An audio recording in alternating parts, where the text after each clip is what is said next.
de premières demandes déposées par les femmes, donc sur les 3 dernières années. En fait, il faut savoir que les statistiques ventilées par sexe sont publiées seulement depuis 3 ans par l'OFPRA. Donc en 2009, sur 33 000 demandes environ, il y avait 35% de femmes. En 2010, sur 36 931 demandes exactement, 34,7% de femmes. Et en 2011, sur 40 464, alors les chiffres de 2011 ne sont pas consolidés, ne sont pas encore publics, donc c'est une faveur, il y a 41% de femmes. Donc là, j'ai un petit schéma de la proportion des femmes parmi les demandeurs d'asile depuis 1990. Donc en fait, en 1990, c'était 22%, et là, les derniers chiffres que je vous ai donnés, c'est 41%. Deuxième chiffre qui me paraît intéressant, c'est le pourcentage de femmes, enfin, quelles sont les nationalités où le pourcentage de femmes est le plus important, pour les chiffres de 2010.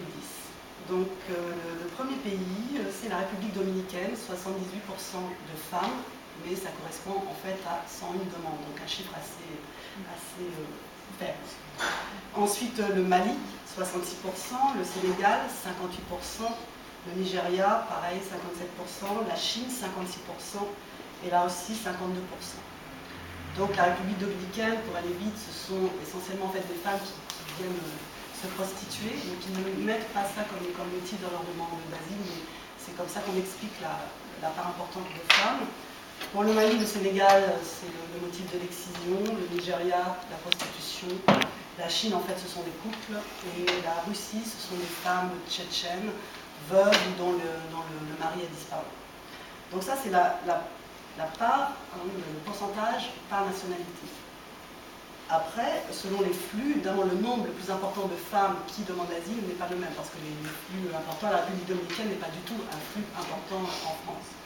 Donc, par exemple, en 2010, le flux le plus important est représenté par des femmes de la République démocratique du Congo. Tout simplement parce que c'était le deuxième flux de demandes il y a 2 ans. Et ça représentait 10% de la demande congolaise. Ensuite, il y avait le Kosovo, la Russie, la Chine et l'Arménie. Là, ce sont donc les volumes les plus importants. Ensuite, je vais m'attarder un petit moment sur les protections, les formes de protection qui sont accordées spécifiquement aux femmes. Donc, je ne reviens pas sur la distinction Convention de Genève, protection subsidiaire, mais nous différencions ces 2 protections.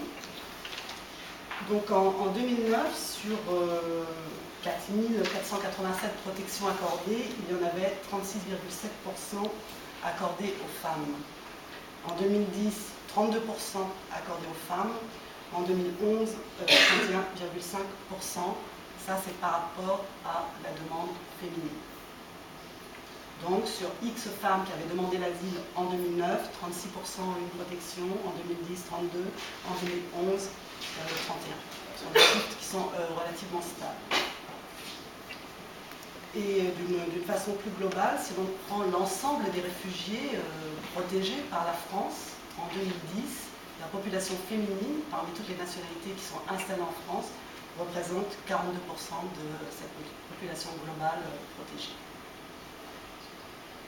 Ensuite, pour préciser un petit peu les motifs, donc nous n'avons pas de statistiques en France par motif liés à l'article 1.2 de la Convention de Genève, les 5 motifs dont a parlé Lise Gallet tout à l'heure. Notre base de données ne nous permet pas. Nous pouvons simplement distinguer Convention de Genève et protection subsidiaire. Pour la protection subsidiaire, nous pouvons distinguer les 3 alinéas, donc A, peine de mort, B, traitement humain dégradant, et C, les victimes de conflits. Donc là, je peux vous donner des chiffres un peu plus précis concernant les femmes. Donc, pour 2009, sur à peu près 4000 protections au titre de la Convention de Genève accordée par l'OFPRA, il y avait 41% de femmes, et par la Commission, 36% de femmes. Donc je parle aussi pour la Cour nationale du droit d'asile, puisque nous gérons la protection des réfugiés. En 2010, 39% pour l'Office, 33% pour la Cour, 2011, 41%, 36%. Les chiffres sont à peu près, se tiennent à peu près. Un petit peu plus intéressant peut-être sur la protection subsidiaire. Donc le motif, l'alinéa A, donc une personne qui évoque comme menace grave la peine de mort. Il y avait seulement 3 femmes concernées en 2009, aucune par l'Office, avec les 3 cas qui ont été donnés par la Cour. C'est tout ce que j'ai comme chiffre sur cet alinéa qui n'est pratiquement jamais employé, c'est peut-être une chance, en France. Sur l'alinéa B, les traitements inhumains ou dégradants, qui est le plus employé, en 2009, 474 femmes ont eu cette protection subsidiaire par l'Office, 419 à peu près pareil par la Cour, 415 en 2010, 508 par la Cour, 462 en 2011 et 512 par la Cour. Pour le petit alinéa C, les chiffres sont beaucoup plus faibles parce que bon, il y a la définition d'un conflit interne, vous connaissez les problèmes juridiques. C'était 6 femmes pour l'Office en 2009, 7 en 2010 et 31 en 2011, donc un chiffre très très mince. Pour 96 pour la Cour en 2009, 2 seulement en 2010 et 5 en 2011. Deux autres notions, chiffres qui m'ont semblé pertinents. Vous savez qu'il existe un asile constitutionnel, un asile accordé pour des actions en faveur de la liberté. Donc récemment, il n'y a eu que 2 femmes qui ont eu cette protection. Une Iranienne qui était engagée en faveur de la liberté d'expression politique dans le cadre d'activités artistiques, et une écrivaine, journaliste mauritanienne qui a dénoncé les fondements religieux de la société mauritanienne. Et en faisant un petit peu de recherche de jurisprudence, il y avait 2 autres cas, une haïtienne et une afghane, pour vous dire que ce n'est pratiquement jamais appliqué. Je l'espère parce qu'il n'y a pas de représentants de cette catégorie. Dernière chose à dire, l'âge moyen des femmes qui demandent l'asile en France sont des femmes relativement jeunes. En 2010, elles avaient une trentaine d'années, 33 ans exactement.